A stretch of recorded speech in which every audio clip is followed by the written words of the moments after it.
Hi, thank you for calling Juvenes Customer Service. This is Brando. Is that correct? Can I have your name, please? Jane? Is that J for Jane? And then A for efficacent oil? I'm sorry, A for Angry Birds?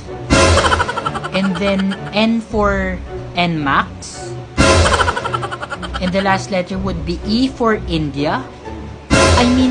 E for El Filibusterismo? Hi Jane, so how can I have you today? How can I help you today? Oh, your package is missing? Oh, shit. Oh, I see.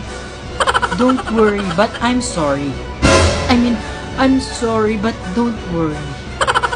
Let me do what I can check. For me to check my resources, may I put you on hold forever? For a very short time, Hi, thank you for waiting, and thank you for your patience. Upon checking, I can give you a refund, pero would you like to take that? Kaso if you...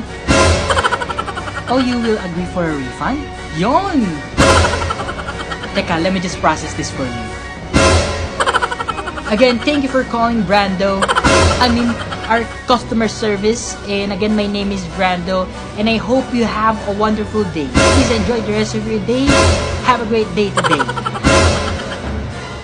Thank you. Thank you. Take care. Bye-bye po.